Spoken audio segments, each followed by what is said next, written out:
Ukemi. Ukemi is the Japanese word for falling skills or rolling skills, being able to receive techniques safely. So ukemi is a little more stressed in other martial arts like Aikido and Judo. For example, when I began training in Japan at 16, they had me do ukemi for 6 weeks. 6 weeks. I wasn't allowed to do any techniques, it was just rolling 2 hours a day and learning how to fall and receive the techniques properly. Now, I wasn't really thrilled about it at the time. However, years later, it has saved me innumerable times because when you get thrown, you don't have a chance to protect yourself. You simply react. So I would recommend that you practice the ukemi, the rolling, the falling skills, whenever you can. It really allows you to shave off the edges and turn yourself into a ball. And ultimately, you'll be able to redirect your opponent's energy that much more efficiently once you have good ukemi.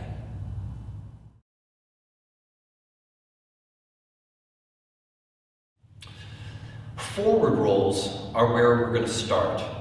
So what I need to do is round out my body. Right now I have a lot of angles, and once I take a step forward, I'm going to also assert my right arm forward, same side, same side. I'm going to round out my arms. This is known as kokyu in Aikido. And what I want to do is create a continuous arc that extends through my entire body. Now, squat, put my hand out, maintain that curve, and then go straight over my shoulder.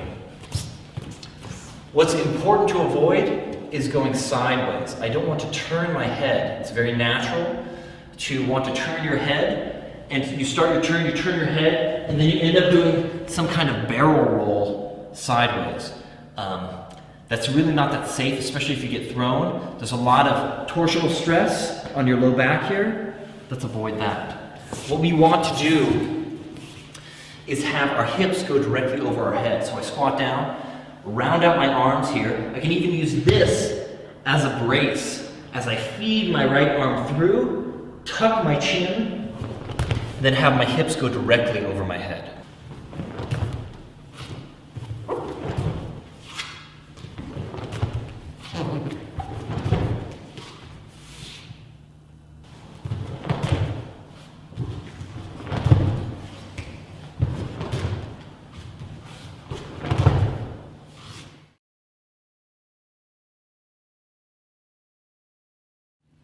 Backward rolls.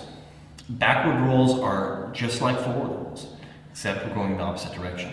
So I start with my right leg forward, right arm forward, and I'm going to tilt my head slightly because I want to roll over my right shoulder. I don't want to be going over my head at all. The head shouldn't even touch. So I take both my hands like I'm throwing a bucket of water over my shoulder, kick my legs through, and then I can sit back into my original position. I can do a forward roll, and then we can do a backward roll. So again, both hands, this initiates the momentum. Some people find it easier to just throw this hand over, kick back, and then sit. They should be identical movements, rolling forward and rolling back.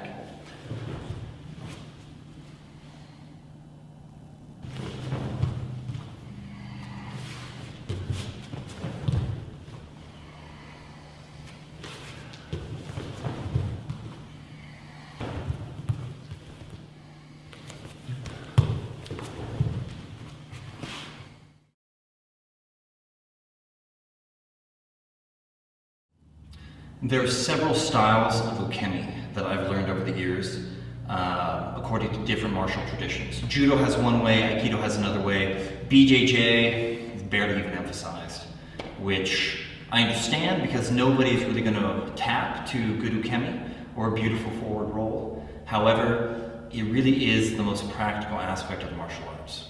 I can't tell you how many times that I've heard people thanking their judo training for saving them in a bike wreck or saving them in some kind of accident where they didn't have time to respond and protect themselves. They simply instinctively reacted with a forward roll. This next style of ukemi is known as a break fall, or in some traditions it's called sutemi, S-U-T-E-M-I. And this is how to disperse the momentum that you have. Normally with a forward roll, we want to continue that momentum, and I have this leg tucked underneath me. Now for sutemi, it's something very different. We actually want to have one sound, one impact, where our body contacts the mat and disperses the force that is built up. So, with sutemi, it starts off the same, just like a forward roll, but now the leg doesn't tuck under. It extends out. This foot drops straight. I need my knee up. If I start bringing it to the side, there could be some consequences to that. This ankle extends out, and I really want to land with my thigh and my hand impacting at the same time. One sound.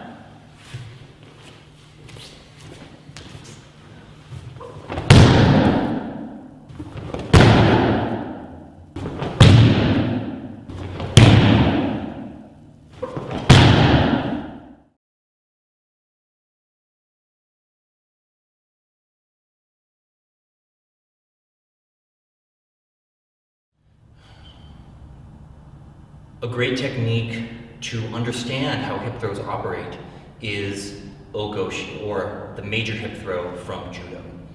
Ogoshi involves several key principles, including using your hip as an obstruction for your opponent to rotate around, and that makes them flip over. They're not choosing to flip over, they are forced to flip over to their back. It also helps you dial in with your footwork, and that footwork is extremely important. So the basic footwork is as follows. I want to step across with my right leg. I do a back step with my left. Now I'm able to pivot in place. Okay, on the opposite side, if there's a box, I step across, back step, then pivot.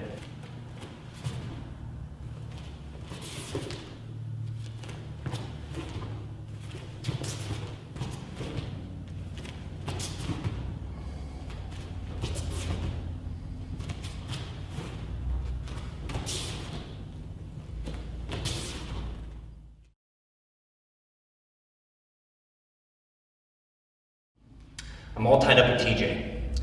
Now, what do I need to do? I need to get my grip. Again, when we're standing, good idea to grip behind the tricep here, one hand up on the lapel, very strong. Even stronger is if I can dip this hand behind his back and grab his belt. Now I do my footwork. I do a back step, poke my hip out, and then lift. So we're lifting TJ. This is known as loading. We don't necessarily need to throw him every repetition, but it's important to be able to cut underneath his weight. So I grab the back of his belt, pull on the arm, back step, pivot, and then lift TJ up.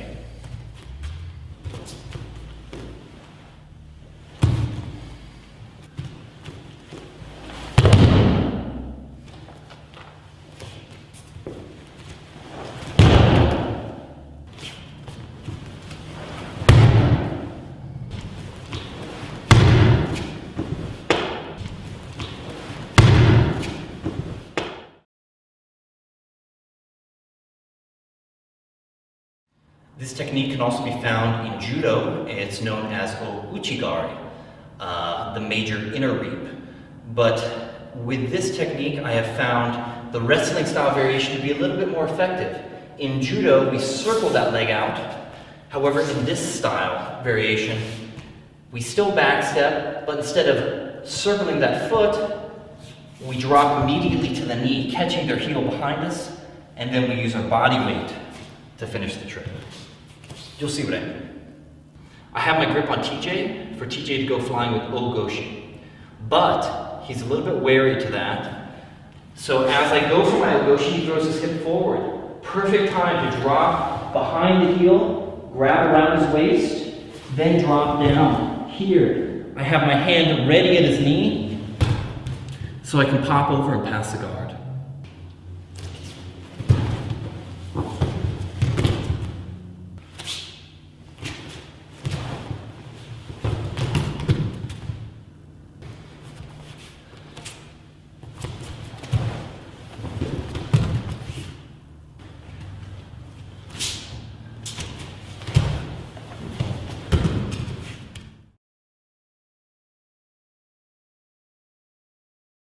Wrestling is a very important part of modern Brazilian Jiu-Jitsu and modern MMA training. I'm not an expert in wrestling, but I've gone to experts and sought out their counsel and advice on what would fit in well with my game and what are high percentage moves that give you very little exposure for a counterattack. One of those moves is the high C to a double leg takedown. I'd like to share that with you today. So TJ and I are in a pretty typical tie-up position, whether this is gi or no gi. People very often grab behind the head for control and then also behind the arms. So as we're locked here, what I want to do is open the door just a little bit. So I swing this elbow up and then drop to my knee, pulling him over me. So I really want to get him off balance. I'm pulling this arm down over the neck. I'm not leaving it up like this. I need to pull this down. Now I can switch to the double leg takedown. So I have this inserted. I'm going to angle slightly, grab, grab, then I drive with my leg as we take our partner down. We're in position, tied up, drop to my knee, let that arm slide over me. Insert this hand very deep. Now I need to do a slight pivot because it's important to drive with this leg. Switch, switch. If I need to, I can clasp my hands together, usually not necessary. Then I drive with my head through the leg and also lifting his legs.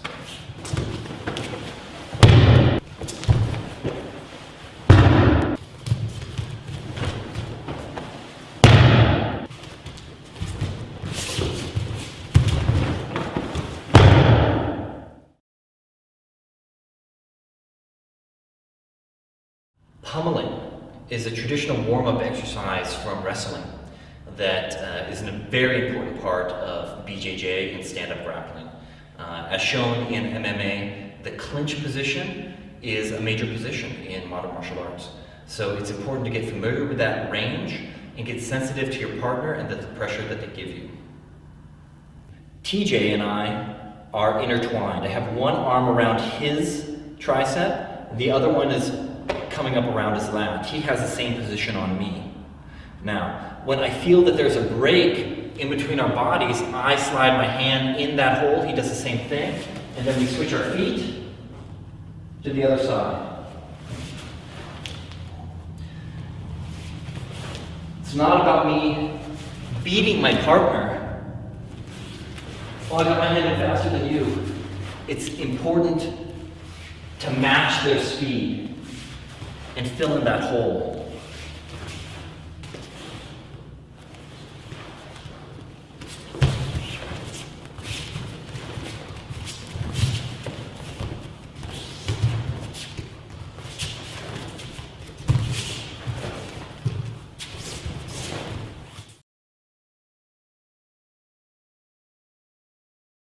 Now that we understand how to pummel, we can enter into our first throw. So this is a head and arm throw, popular in both judo and wrestling. So from the pummel position, this is 1, switch, 2, and then on 3, he inserts his hand, but I just grab the tricep.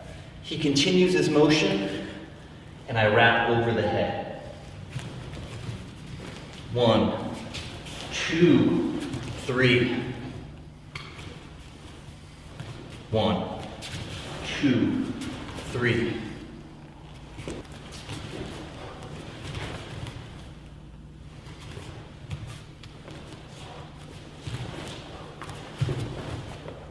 We can go into the full throw by dropping to our knee. That's one of the easiest ways to take the ukemi. So I wrap over I continue to pivot, make sure you have a good grip on that head, then drop to your knee and allow your partner to roll out. Now I'll drop to my knee and undercut his center of gravity.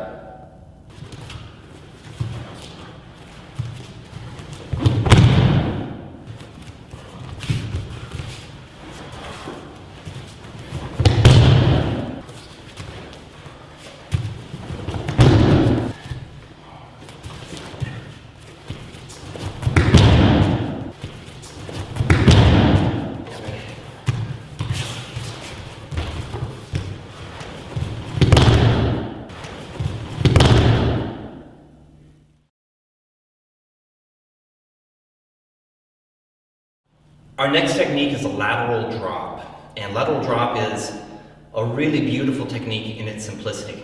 What we're going to do is get off the line of attack, angle off slightly, lower our center of gravity, and then extend our leg, like so. So if the force is coming into us, we simply step off the line, and drop, and let the force go by. So as TJ pushes into me, I can't handle this kind of momentum. He is driving me, so what I need to do is utilize that momentum that he's giving me. So as we come through, I'm going to step off to the side and then extend my leg straight, reversing the position. TJ's pushing into me. He steps, I step off the line, extend my leg straight, and take him into Kuzuri Kesagatame.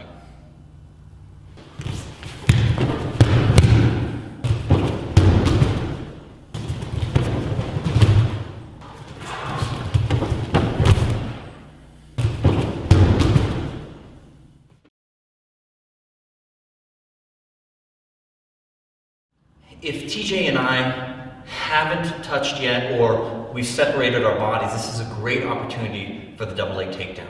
However, if I shoot from way too far out, I'm not going to be successful and he's going to be able to sprawl in time. So what I want to do is only take the chance for this technique if I'm able to touch him. So when we're in that touching range, I lower my level, I shoot forward, and then bring my leg up next to me.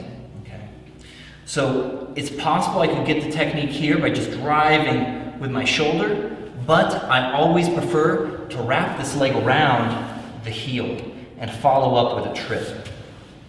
So it looks something like this. I'm here, I lower, I shoot forward, and then hook behind the heel for the assured takedown.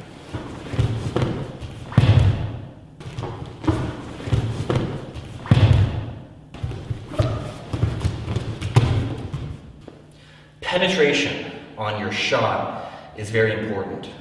Very good wrestlers go right through your body. They're aiming at a spot several feet behind you, so when they impact you, it's very definite and real. So to practice that, we want to get off the line with our partner. He's still standing there. I'll take my stance, lower my level, spring off, and I want to get my knee very deep, preferably through the plane where his ankles are. Then the other leg swings up, and we have a nice shot.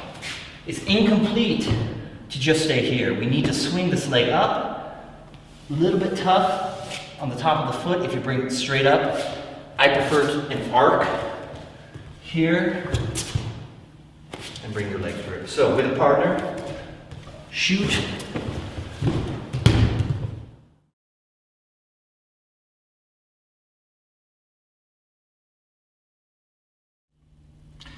There are a lot of rules in this journey of Brazilian Jiu-Jitsu that I wish I would have known a little bit more clearly when I started out. So I would like to pass on some of those rules and tips and guidelines to you.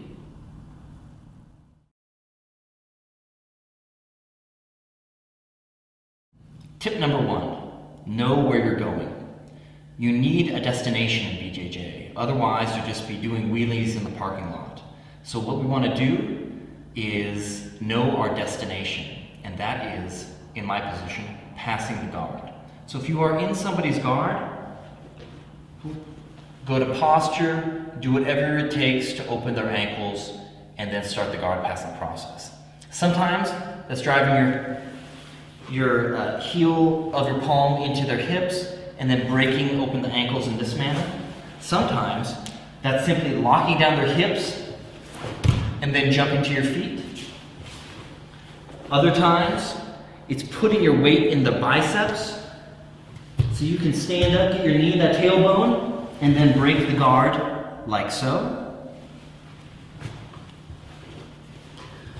Other times, it might be baiting. Go ahead, triangle me. And then we pass the guard here. But trying to choke somebody from within the guard, possible, but it's unlikely it'll work, and it's more like begging to get arm locked. So my recommendation, put all your energy into passing the guard.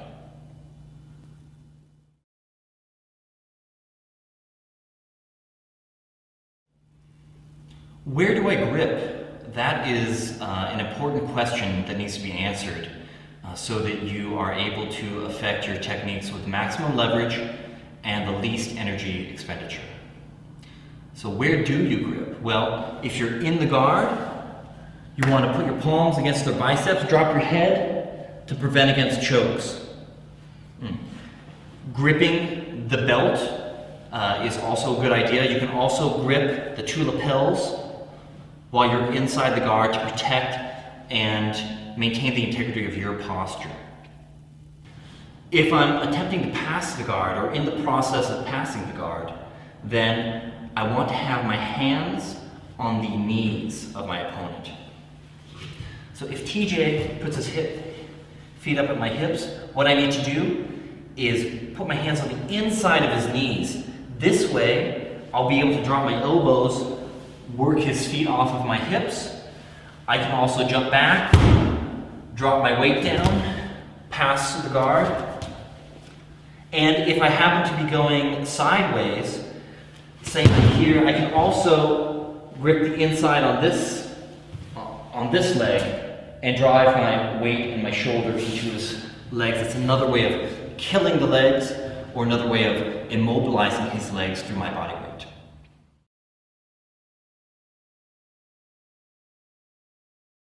So now I'm in the guard. Where do I want to grip? First priority should be his center line, his collar. So I open his lapel, insert my hand. I want this very deep. I want it in his center line, basically where his spine is at the back of his neck. My other hand can go very low on his sleeve, turning my fingers on the inside, and now I can start to pull, or on the back of the tricep here along the seam. These are good grips. You'll get a lot of use out of them. What I want to avoid doing is gripping anywhere in between. This is not so good, this is not so good, this is not so good. We want to hit those points, those leverage points that coincide right at his joints. So behind the tricep, right at the wrist, at the cuff, and have your hand controlling his center line and threatening to choke.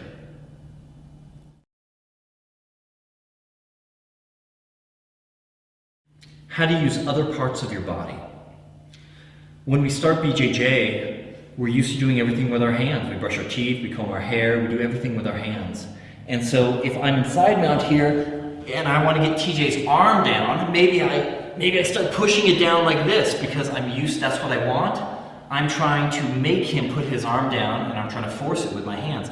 So this is one way to do it, but that's not the right way. What we want to do is start to use other parts of our bodies. So we'll use our hand to be a hook. And then I'll use my body, I'll drive my shoulder down against his elbow and then work into the submission. Or, if he's moving his hips around, I can't control his hips with my hand here. Maybe I'll go to north-south position and use my head on his hips. Maybe I'll go to knee on belly and use my shin to stabilize and control his hips. He can still move around, but I'm able to kind of surf him and ride his momentum.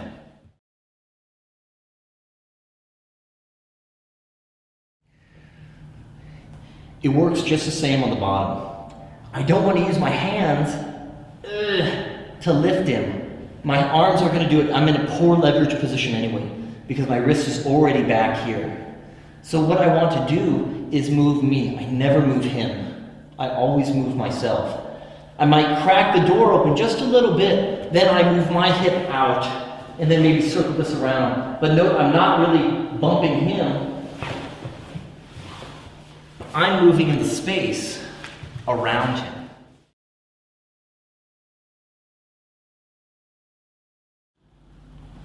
Last tip for beginning your jiu-jitsu journey, slow down. Slow down.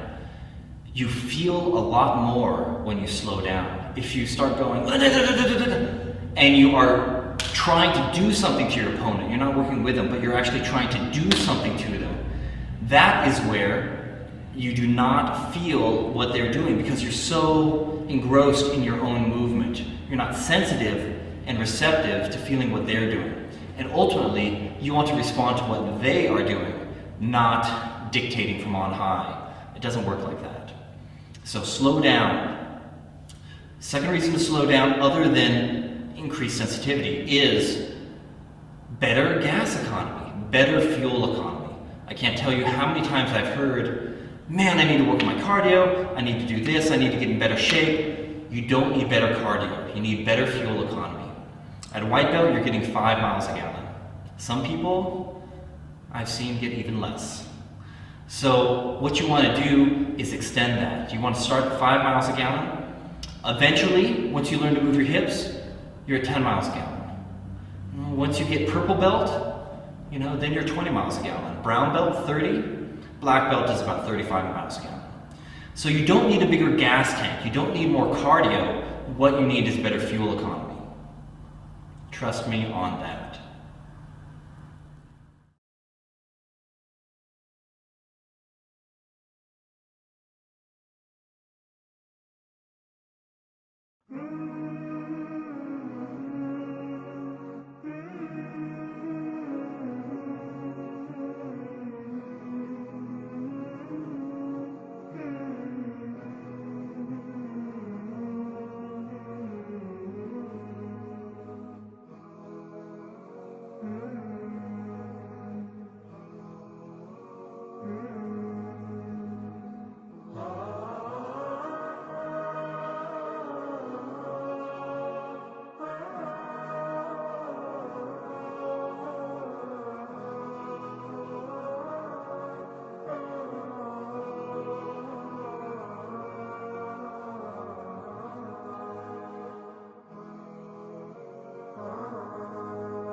So you're a pretty fit guy. You've been an active guy most of your life. How's BJJ different from other things you've done? How's it changed your life?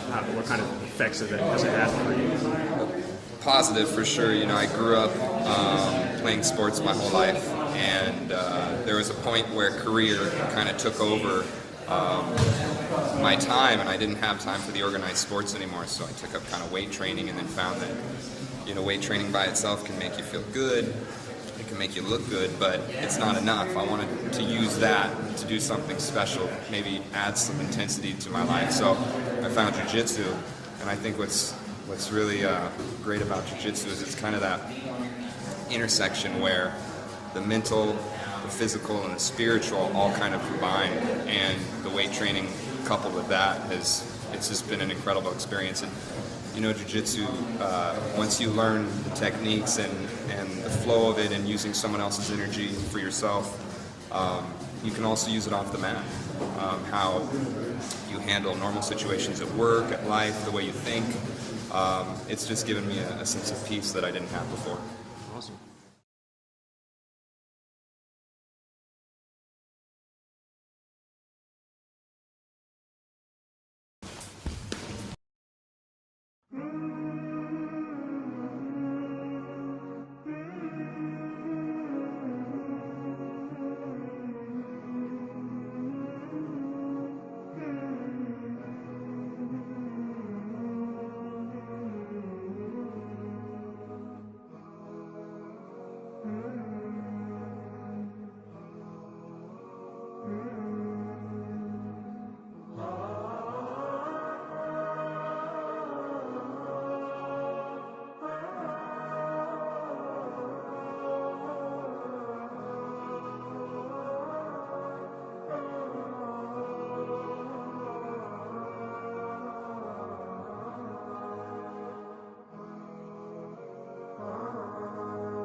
Mm-hmm.